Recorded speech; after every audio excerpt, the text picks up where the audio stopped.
Okay. Hey, I'm here. I decided to start this like 5 minutes earlier. I have the dishwasher going, and there is the oh my god, what's this thing called? Air purifier thing going on in the background. So that's what you're gonna be hearing. Pigs are eating, um, eating, um, doing all the pig stuff. So, welcome. I didn't stream last weekend because yeah, I was not feeling it. I was feeling a little down. Um, that's all I'll say about that. This will not be a super short, super long stream because I have my ritual I need to do. Um, so I guess some of the things I'll touch on. As you guys know, I have been going on this journey because I am half Native American. My father was full-blooded Native American down here.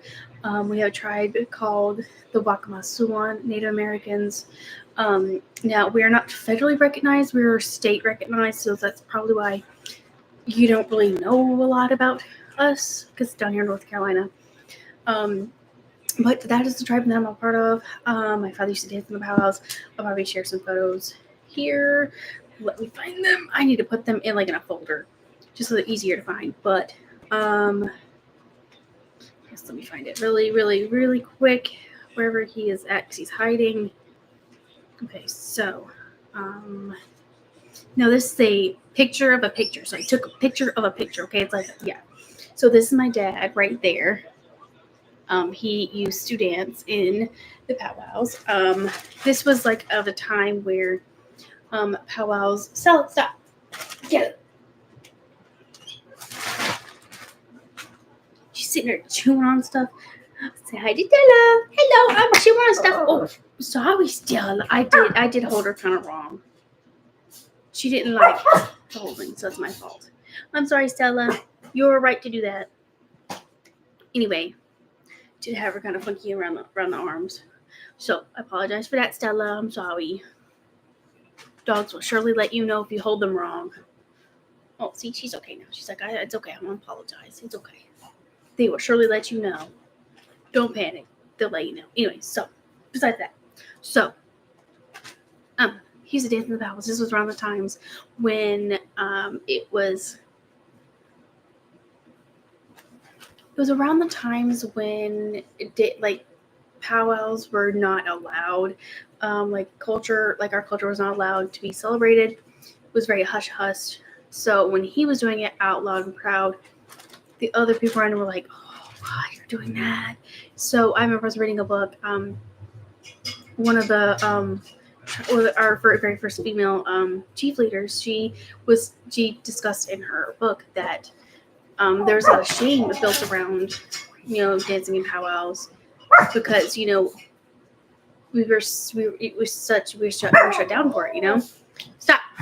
We were shut down. People were like, no, not do that. No. We were forced to conform to white settlers. I'm gonna say that because that seems like a more appropriate way to say it. So he was one of the ones that used to dance all the time, out loud and proud. And this is my mom and my dad.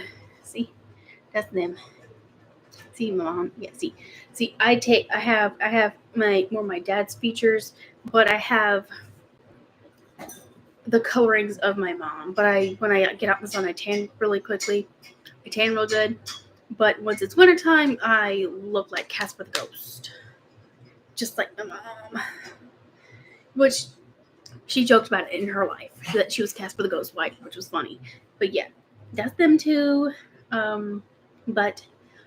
So as you guys know, I'm on this journey, educating myself because I missed out due to my dad's alcoholism and my mother's drug abuse, which it's a disease. I know that now. They didn't know how to get the proper help.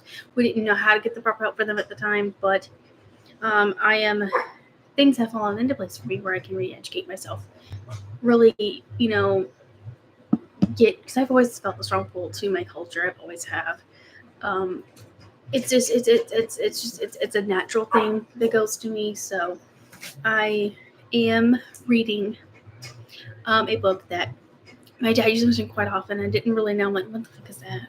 Because I think as a younger kid, you're like, you don't really know. But then it's also been referenced by like other natives and indigenous people, and it's been told that every native/indigenous person, actually anybody, whether or not you're native or indigenous, should read this book. This is very informative, um, very eye-opening, which is Bury My Heart at Wounded Knee.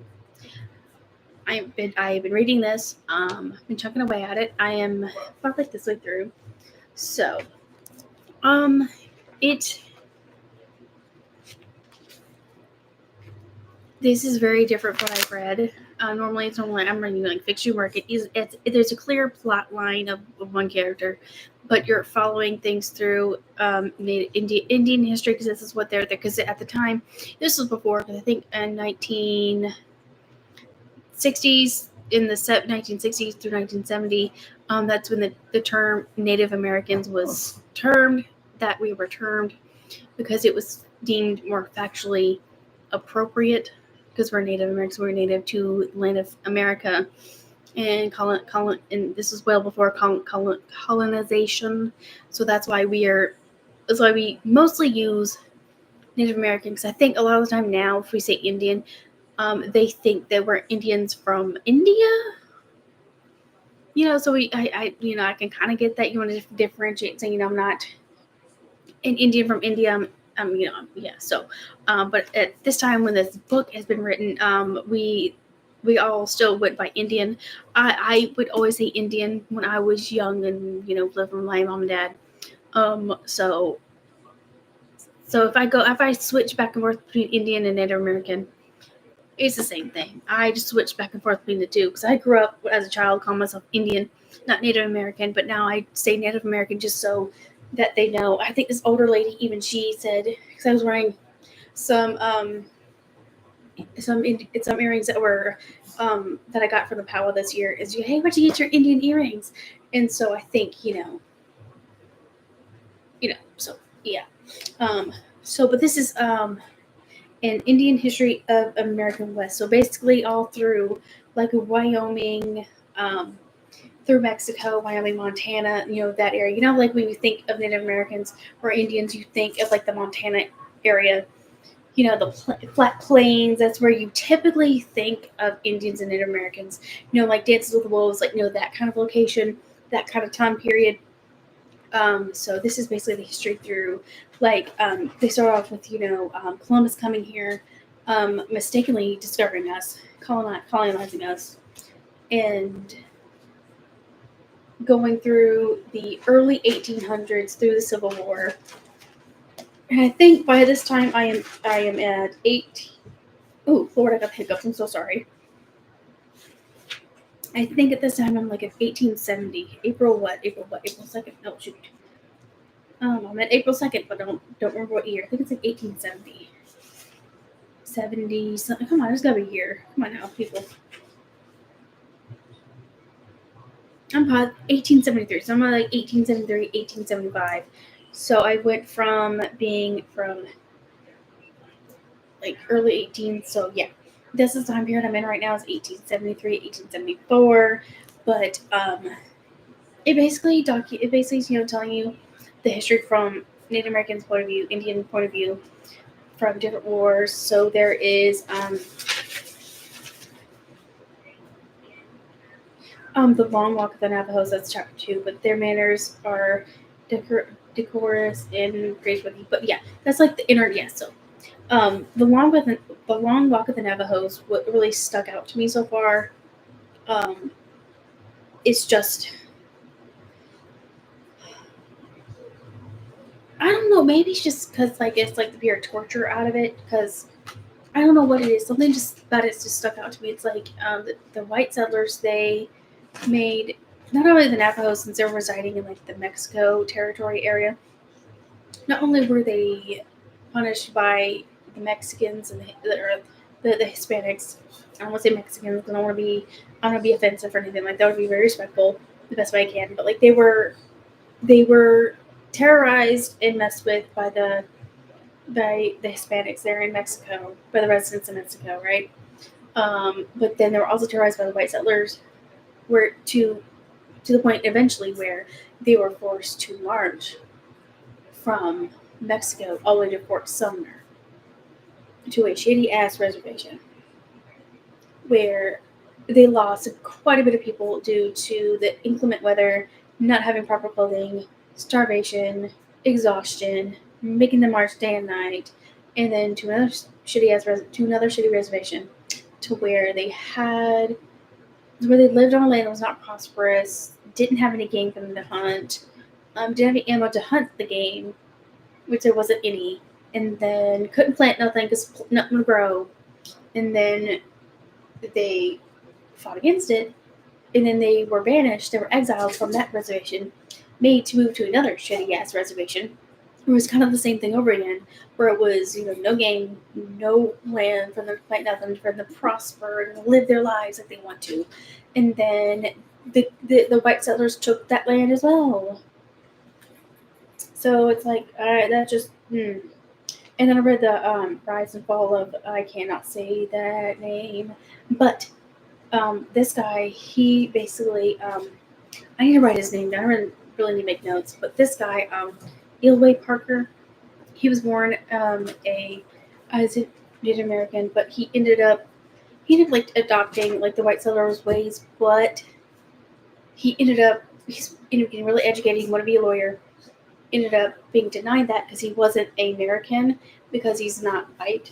Because at the time, African Americans and Indians, us Native Americans, were not considered peoples. They were not considered anything. Hey, William. So they were not considered like people at all. So he was not allowed to get a degree and to be a lawyer. So he eventually ended up becoming a sort of representation for Native Americans eventually, and becoming chief. And so he ended up doing some great things. But just like, dang, even though he would dress in like white man's clothes, they still were like, no, would deny him things. He almost didn't even get in the military because of that. But yeah, this is very, very informative. Very, like, they, at least here in the U.S., I don't know what they go. I don't know what they teach necessarily, like overseas or anything like that, because I don't know what their schools are. They're like, but here they have such a short period of time of teaching things, and they teach us how to pass the exam, because the exam, it's a the state makes the end of year exam. So it's not like the teacher can make the exam, so it's like the whole state, and they purposely put questions in there to trick you, which sucks. They purposely do that. I'm like, why are you going to trick me? Like, number one, anything that I have questions about, I can Google it now. Any math that I can do, I could do Google it, find something else to generate for me. But not that, it's not a good idea to learn your math and know it by hand, just in case the grid goes down. But also, if our teachers are teaching us how to pass exam, that's also not good either, right? So Native American history is not well touched on. It's very much glossed over. Very much like, oh, it's a very long time ago, this happened, but yeah, it's a very long time ago. So they very much focus on the Civil War, World War II, World War I, World War II, and the Civil Rights Act, and kind of on forth from that. But I feel like anytime I was in history class, World War I, both World Wars were very much focused on way more than Native American history. It's very like the Pilgrims, the whatever, the Columbus. But this stuff that's being taught in here, the actually what happened, it's very that's not, you gloss over this so bad. But I could also chalk it up to they don't have enough time to fully flesh out Native American history, so they're gonna have to nudge it out a little bit. Because they have to, because they don't have no time, I think. Fun fact.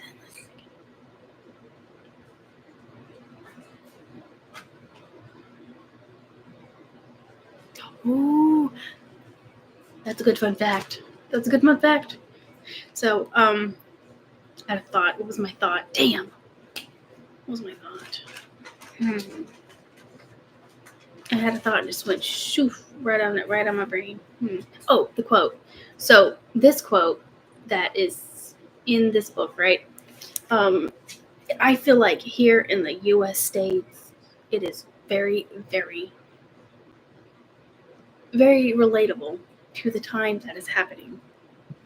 So it is, and I quote: "They made us many promises, more than I can count, more than I can remember, but they never kept but one. They promised to take our lands, and they took it." But it's the first part. It's like they made us many promises, more than I can remember. They never kept one. And I feel like in this, I feel like this is really eye opening to that the government promises all these things, but they don't keep their promise. Like there was the treaty of, I really need to write this down. I'm gonna have to reread this because there's so much coming at me right now. But it was the Treaty of Fort Laramie. So basically, it's a treaty that they can keep their lands, they can go and like hunt their food where they need to do, but come to find out that the interpreter that they used when that treaty was made, they used they interpreted it wrong to the natives on purpose. Yeah. So this is part one that we're like they're at the I think they're at the in Washington. I think no, it's not. This is the ordeal of Captain Jack, which is like just another story. So I'm going to read this. So I'm going to continue on reading.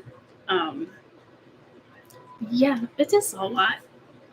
It is a whole lot coming at me at once. It's just like it's very eye opening. It's like, dude, a whole lot. So I'm going to continue on reading. Let's see, what time is it? It's 8:12. So yeah. Oh Lord, she said, "Buddy, come on in." So I'm basically just gonna. I'm not gonna set a timer. I'm just gonna read as much as I can. And if I have thoughts, I will just spit them out. If you guys have any questions about how I'm feeling, or how's it going, or whatever you guys are reading, let me know what you guys are reading. That's always interesting. I'm on my own little personal journey, so that's always so fun. So I'm just gonna read. If I have thoughts, I shall present my thoughts. After this, I gotta do my nightly smudge. So smudging is a Native American. It's like our way of praying. You burn some sage. You do. You smudge your face. With that, and you basically, um, you're talking with the Creator, which the Creator, I guess, in um, other people's terms, like you're Christian, Baptist, or whatever, it's God. But like we call it the Creator. They created, the land. It's basically, that situation. So I do that every night, or mostly every night. Because I used to do that with my dad quite a bit. So I have been doing that every night. So I got to do that. Got to do my nightly smudging. You know, get all my negative energy out. Talk with my people. You know, I find it's very calming and very it's just very calming. It's I feel like I feel I'm just reconnecting with my heritage, which is very very nice. It's been a lot for me lately, but I think this is good. I feel like everything's fallen into place where it's needed to fall in, where it's needed to go. This is happening at a time where it needed to happen. So yeah, so I'm gonna read my book now. Put this on mute.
I see you, Sapphire. Hi. I just texted like the whole group chat about this. Hi. So, reading Wounded Knee. Whole lot of stuff going on. A whole lot of stuff, man. That's all I gotta say, man. So this is my pig room that I hang out in. Creep away, creep away. Oh my gosh, I'd have you playing right here, but I'm listening to my audiobook. Dang, I need like an iPad. I need an iPad. Dang, I need an iPad so I can watch you. Hang on, let's see. I could probably open up another tab, right? Can I do that? Yes. Hold on. I could do this.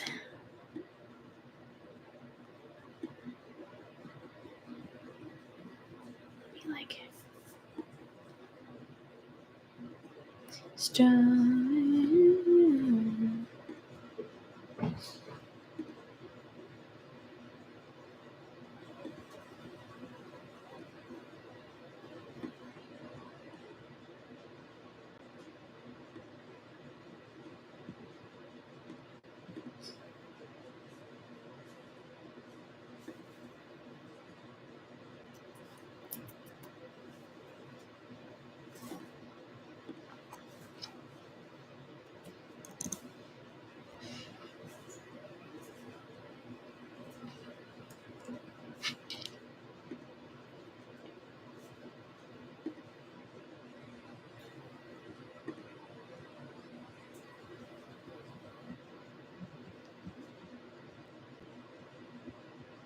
Hang on, you're my history. I'm figuring this out. Hold on.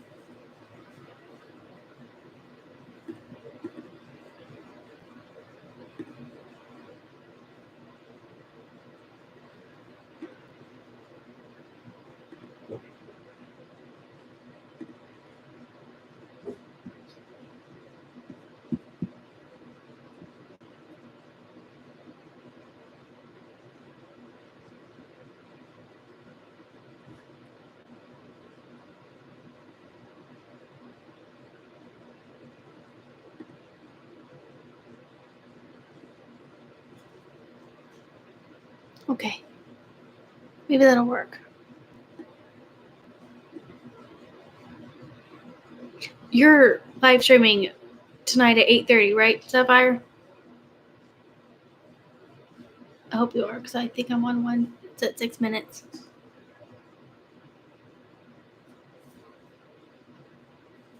Cool. I got you playing on another screen over here.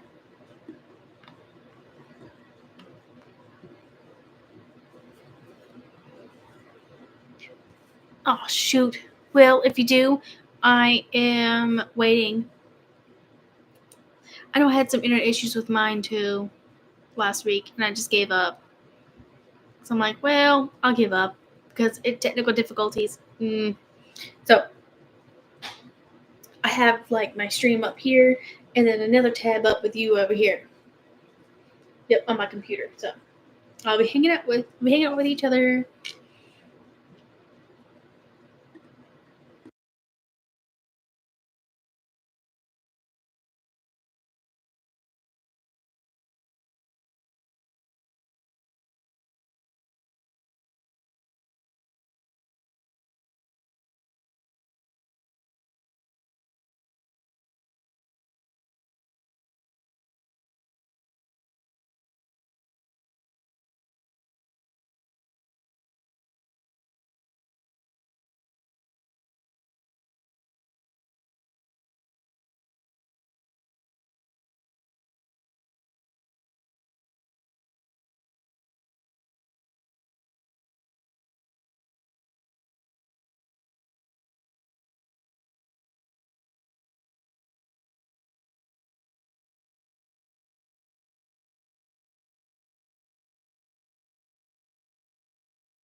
I think I'm gonna have to look that up.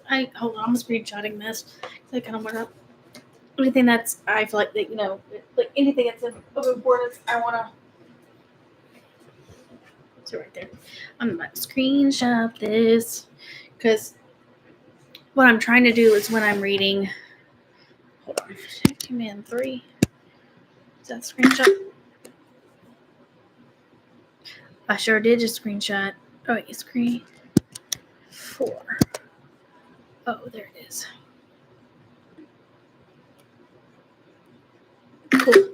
I saved that part. So, definitely what I'm doing is alongside with me reading this is I'm looking up like because like the chapters like they're named like specifically like Little Crow's War. There's that War Comes to the Shrines. So I think like that is I looked that up. It's like I get like an overall documentary on that, like the War on the Cheyennes, which I will plan on watching at some point. I think after it's just like over an hour long to watch. Same thing with the only good Indian is a dead Indian, which I think it's also included in that. So and I want to look up the ordeal of Captain Jack. So a lot went on with there, but the one thing that happens in beginning of these chapters is that there is like the year that we're going into, right? And it marks like historical things that's happened, like either a president was elected, Alice in Wonderland was published at this time, so just things throughout history during of that year that had happened, like January 13th. I guess unemployed workmen battle police in New York City, hundreds injured. February 13th, U.S. troops land on Honolulu to protect the king. February 21, Benjamin, like it's like that. So it's basically kind of naming what happened throughout that year, like historically what has happened, which I find very interesting. So it's like it's noting that while these notable things are being done in history, presidents are being elected, books that we still talk about to this day was published. But during all this time, I think even like the women fighting to be able to vote was happening at some point in one of these chapters. They noted that, so we were fighting for that.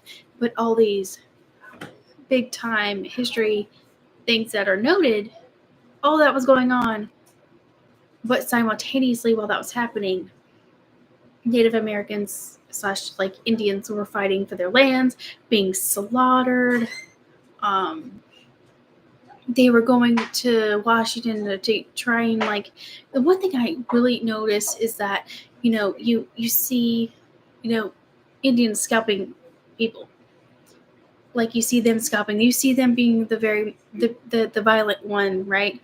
That's how we're depicted. But you really realize in this book that we were always the ones to reach out and say, "Hey, I don't." All the time they're quoted like, "I don't want to start this war. I want to make peace." Um, a lot of the Indians they have like children with a white man, and they adopt the white man as their own. Like they see that white man as their family, whatever the case may be. We always reach out and say, "Hey, we don't want to fight you. We don't want to make peace." We are constantly reaching out and wanting to make peace, wanting to get along, coexist. Like we try to make compromises, but you realize that all the violent tendencies, like the scalping, the ambushing, the attacking, they learn from the white settlers. They learn that from them because they've been doing that to them for so many years that they just adopted. They learned this is how they operate, so this is how we must operate to take them out, to keep our lands, to be able to hunt, to be able to live, and to keep our women and children safe. Like I was reading like this during like my lunchtime, and I read a piece where the white settlers were taking children out of women's bodies and like mutilating their genitals like plastering them on their hats, on staffs, on like their staff, and like just parading it around. And it's just like that is like, and of course that's what they did. That's what they ended up doing to the white settlers. Is like, you know what, you did this to us, we're gonna do it to you. But time and time again, we reach out and say, hey, we don't want to make war. We just want to, because like all they wanted, like I think there's one point where this is where the gold rush was happening. They were making roads, so like trains, like railroads, so they can make point A to point B faster. They were putting railroads through their lands, and they were trying to get them to not do that, like trying to compromise, trying to make a treaty, and it never happened. They did major pushback, gave them the runaround, and that's what sucks. And like one part is where they didn't have any food or nothing to eat, and the guy who was there at the reservation was like, go eat grass, go eat grass. And of course they had to eat grass, so they didn't know what to do. And of course by the time when they rose up and fought against them, they made that man eat grass, as they should, because that, like, it sucked. It's like, dude, really, go eat grass, go eat grass. Well, you go eat grass. So that's one thing. It's like all the violent tendencies, like I love the movie Dances with Wolves. I love it. But they be like Wes Studi, like that, the actor that we all know. I bet you if I showed you a picture of him, you guys will know who he is. He is depicted scalping a white man, which I recorded that scene when I watched it on 4th of July, and I said, happy 4th of July. Me and my husband, we joke about that all the time. I'm gonna scalp him all the time. But it's like, we learned that from like the white settlers. We didn't start doing that until they started doing it to us. So I've heard throughout this whole entire book, the white man scalping the natives. And, oh, fun fact, squaw. My husband, he's called me that for years now. Turns out, according to Google, is that that's a derogatory term towards Native women. But it's used throughout this whole book, so I don't know. I'm unsure if squaw is used by Indians or white man. I'm going to need to do a little more research on that, so I'm very, very unsure. Because squaw is like just, Indian, native, wife, Indian wife, which I am an Indian wife, but, not like, I'm a willing Indian wife. I'm a happy Indian wife, but still, So right now, I am very unsure if this is derogatory or if it's a positive, actual Indian Native American term. So if you guys know, let me know. That's all I gotta say. Because have any light on that? Let me know. Let me know.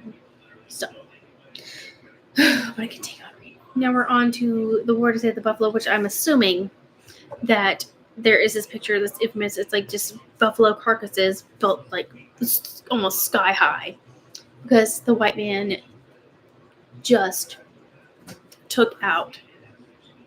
Like they purposely hunted and killed all the buffalo on purpose, just so that the Indians so they would not get their food, because that's their source of food and blankets and clothing and whatnot. So I think that there's a photo. I'm going to show you guys that. Boop.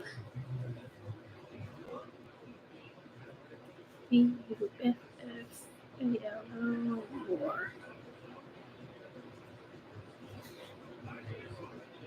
Like it's iconic. See that? Like literally, that is it.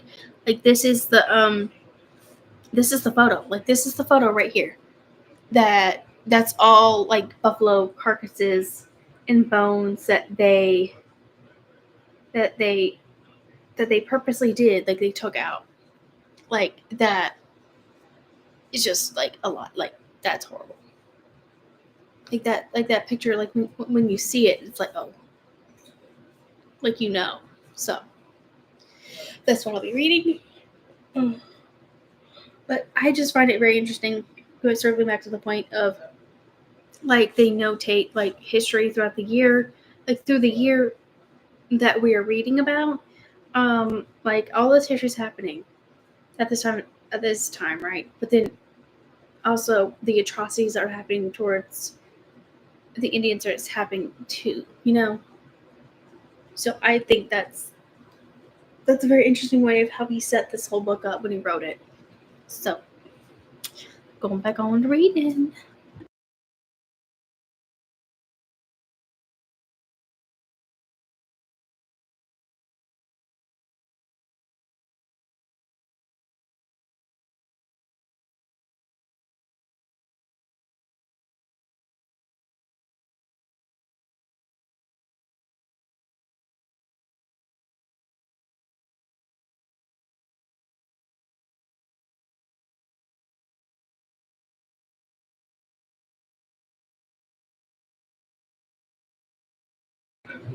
Five seconds later, but like in 1874, it's notated that Alexander Graham Bell demonstrates his invention for electric phone. So around this time, Bell he's inventing the telephone that as we know now, or the phone that we know now, right? But then also these people are starting all these buffaloes. So that's like big notation of history that's going on, but simultaneously all the buffalo being taken up by the white settlers. Very interesting. Very interesting.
You're right. It was off. Shoot. So, start over. So, I think that it is. I think that it is. What are you doing? My husband's trying to get Stella to go into her little box. Ooh. Good girl. Good girl. Hey, send those to me. Yes, please send those to me, Sapphire. That'd be awesome. You can text them to me. So, my husband was trying to get Stella to go into her little toy box because she used to get into her little toy box all the time, but now she doesn't want to now because I don't know what's happening. She's crazy. Anyway, before my husband distracted me by telling Stella, go get it, go get it, go get it. So I think it'll be done. Oh.